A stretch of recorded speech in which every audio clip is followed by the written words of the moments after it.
In the quiet village of Sujangarh, there lived a humble fisherman named Shyamu. He shared a small hut with his loving wife Bhavna, his wise old mother, and their two children, Golu and Kaku, every morning. Shyamu would cast his net into the village pond, hoping for a good catch. But the pond was not generous, and the fish he caught were barely enough to feed his family. They lived a simple life, often finding it hard to make ends meet. One harsh summer, the sun beat down relentlessly, and the pond began to shrink. The water level dropped, and so did the number of fish. Day after day, Shyamu's net came up lighter. One evening, he returned home, his shoulders slumped with exhaustion and disappointment. He held up a tiny string of fish for his wife to see. "Bhavna," he said, his voice heavy, "this is all I could catch today. With the little money I earned, I managed to buy some flour and spices. Please, just make some rotis and chutney for dinner." Bhavna looked at her husband's tired face and nodded silently, her heart aching for him. Shyamu's old mother, who was resting in a corner, overheard their conversation. She called out to him softly, "Son, do not lose heart. Life is full of ups and downs. God is watching over us. Just keep doing your part with honesty and hard work.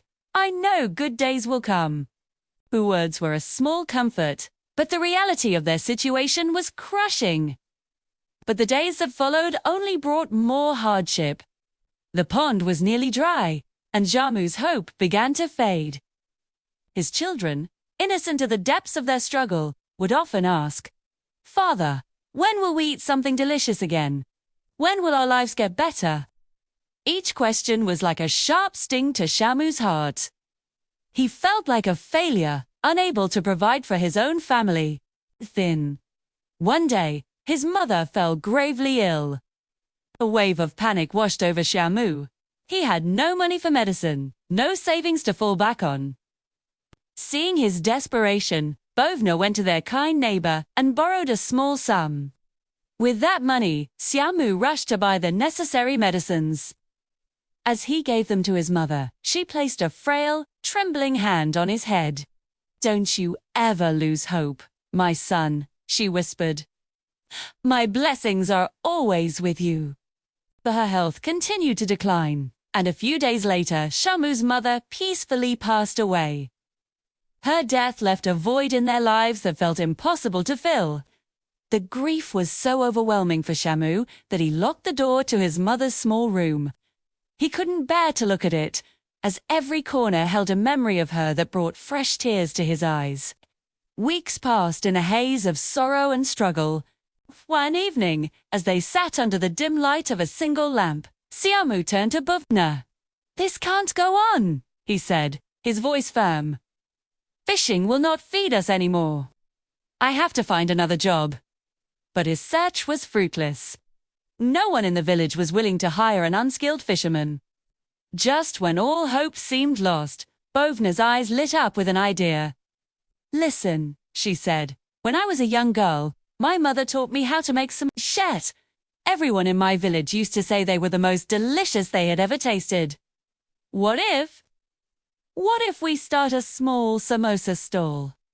Shyamu looked at her, his expression doubtful. "Bhavna, that's a wonderful idea. But where will we get the money to start? We have nothing." Bhavna smiled gently and reached for her neck, unclasping her gold Mangalsutra.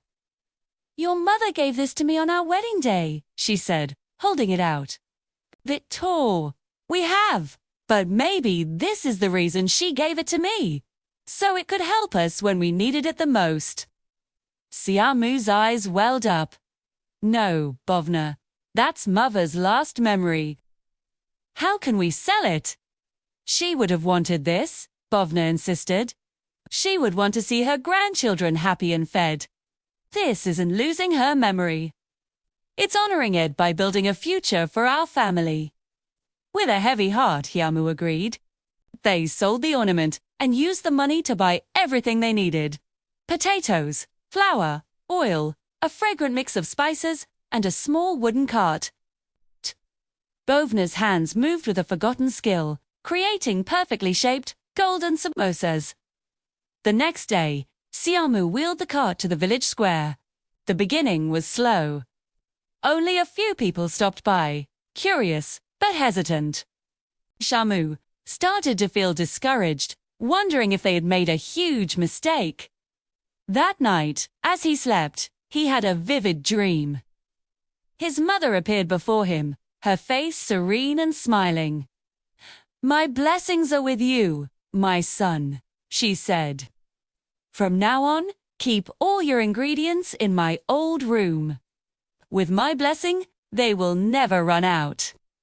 The next morning, feeling a renewed sense of hope, Shyamu did exactly as his mother had told him in the dream. Shut. He unlocked her room and moved all their supplies inside. And then a miracle happened. That day, his samosas sold out within an hour. The next day, the same thing happened. Word of Shyamu's delicious samosas spread like wildfire through Sujangarh and the neighboring villages. People lined up for a taste. His small cart was soon not enough. Before long, Shyamu was able to open a proper shop. He expanded his menu to include sweet, syrupy, jalebis, and other local sweets. His business thrived, and his family's life was transformed. Their days of hunger were finally over. But success often breeds jealousy. Kishon, another fisherman from the village who had always been Shyamu's rival, watched his prosperity with a bitter heart. He couldn't stand seeing the man he once looked down upon become the most respected shopkeeper in the village. One night, consumed by envy and rage, Kishon crept to Shyamu's house and set fire to it. Sheds, targeting the very room where Shyamu kept his supplies, his mother's room. The fire raged, but the villagers rushed to help, and thankfully, no one was hurt. The next day, the village council was called. It didn't take long for the truth to come out. Kishon was identified as the culprit. He fell at Shyamu's feet, weeping and begging for forgiveness. "Please, Shyamu, don't send me to jail. My family will starve without me." Fate. Everyone looked at Shyamu, expecting him to demand the harshest punishment. But Shyamu looked down at the man who had tried to destroy him and saw not a monster, but a desperate and misguided friend. He spoke calmly, his voice full of grace. "Kishon, you were my friend. What you did was a terrible mistake, born out of jealousy. But I forgive you." A gasp went through the crowd. "I will rebuild my home," Shyamu continued, "and I will rebuild my mother's room. Her blessings are not in a room, but in my heart." The villagers were moved to tears by his incredible capacity for forgiveness. Shyamu's act of kindness became a legend in the village. In the years that followed, Shyamu's business grew even bigger. He opened a large restaurant, a place of joy and good food for everyone. And in the ultimate act of compassion, he offered Kishon a job, giving him a chance to earn an honest living and support his family. Shyamu had learned that true wealth wasn't in money or success, but in hard work, kindness, and the size of one's heart. Thank you so much for watching this story. We hope it touched your heart. If you enjoyed it, please give this video a thumbs up and subscribe to our channel for more inspiring stories. See you next time.